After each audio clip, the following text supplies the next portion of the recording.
Bismillahirrahmanirrahim. Assalamualaikum warahmatullahi wabarakatuh. Perkenalkan, nama saya Dloy Fatulailia, NIM 221858. Saya di sini tidak sendirian, saya ditemani oleh rekan saya yang pertama yaitu ada Asep. Assalamualaikum warahmatullahi wabarakatuh. Perkenalkan, nama saya Asep Hakim, NIM 220402. Di sini saya sebagai narasumber pertama. Dan ada rekan saya yang kedua yaitu Alma. Perkenalkan, nama saya Alma Nurmayanti dengan NIM 220961. Di sini saya sebagai narasumber kedua. Dan ada rekan saya Husnul. Hai, perkenalkan, nama saya Husnul Fatimah, NIM 220148. Saya sebagai narasumber ketiga. Kami dari kelompok 1 aspek hukum dalam bisnis. Oke, setelah perkenalan tadi, saya dan rekan saya akan berdiskusi. Nah, saya mengulas materi yang kemarin. Apa sih yang kamu ketahui tentang aspek hukum dalam bisnis?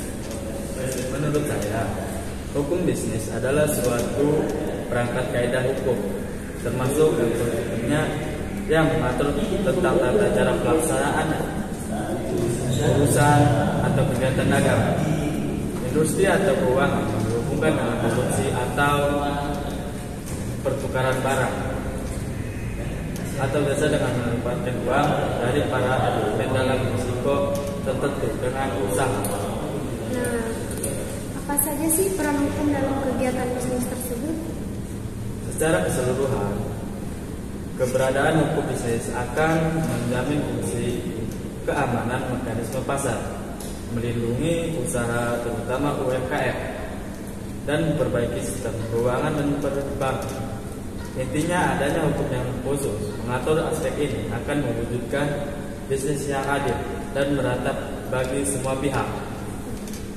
Nah, begitu guys tentang pengertian hukum aspek hukum dalam bisnis tersebut. Oke, kita lanjutkan berdiskusi bersama narasumber kita yang kedua yaitu Alma. Nah, Alma, mengapa kita harus mempelajari aspek-aspek hukum dalam bisnis? Nah, pentingnya mempelajari aspek hukum dalam bisnis, salah satu tujuan hukum bisnis yaitu untuk menjamin keberlangsungan kegiatan bisnis itu sendiri. Nah, dengan adanya pengaturan hukum bisnis, maka yang diharapkan mengurangi potensi risiko yang dapat terjadi, khususnya terhadap wirausaha kecil dan menengah yang umumnya minim pengetahuan dan akses terhadap informasi hukum. Menurut kamu nih, bagaimana hubungan antara hukum dan bisnis? Menurut saya, dalam dunia bisnis itu ada yang disebut dengan hukum bisnis. Oleh karena itu, hubungan yang ada antara bisnis dengan hukum adalah setiap kegiatan bisnis harus dibatasi oleh hukum atau peraturan tertentu untuk mengendalikan jalannya kegiatan bisnis di suatu negara. Oke, baiklah, terima kasih kepada Alma. Oke, dari narasumber yang pertama dan kedua tadi kan kita sudah mendengarkan tuh apa itu aspek hukum dalam bisnis, terus hubungan antara hukum dan bisnis, serta peran penting aspek hukum dalam bisnis tersebut. Nah, dengan narasumber saya yang ketiga ini, dia akan menjelaskan salah satu contoh aspek hukum dalam bisnis tersebut. Contoh kasus yang sekarang, silakan. Yang saya ambil yaitu contoh kasus Jiwasraya. Hingga kini kasus dugaan korupsi PT Asuransi Jiwasraya atau Persero masih menjadi polemik di masyarakat.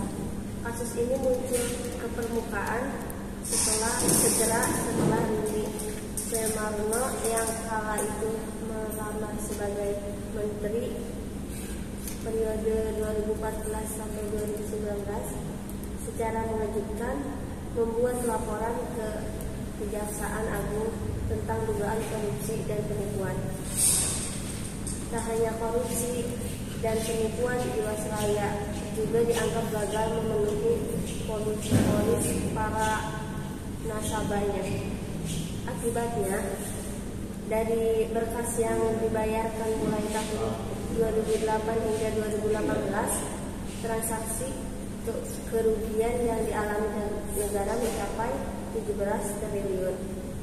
Untuk mengatasi masalah tersebut, beberapa solusi yang ditempuh adalah pelaksanaan reformasi dalam bidang industrialisasi asuransi oleh OJK, pembentukan lembaga penjaminan polis oleh OJK, restrukturisasi keuangan perseroan, pembentukan penjaminan BUMN oleh pemerintah, dan pembentukan pansus oleh DPR. Oke, baik, terima kasih kepada Nusro Fatimah. Udah belum?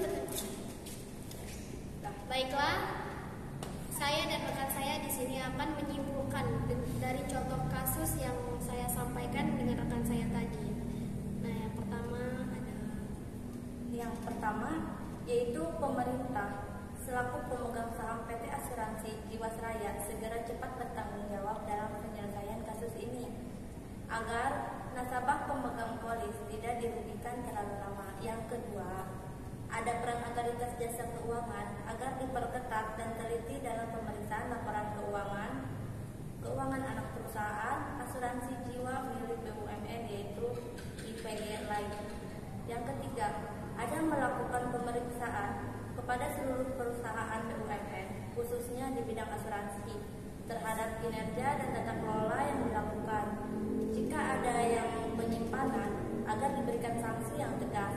Yang terakhir, bagi masyarakat agar lebih selektif dalam memilih asuransi yang akan dipilih, baik perusahaan asuransi swasta ataupun milik pemerintah. Baiklah, sekian materi dari kami. Kami kelompok 1 pamit undur diri. Wassalamualaikum warahmatullahi wabarakatuh. Hey, Billiard. I got so much motherfucking design on right now.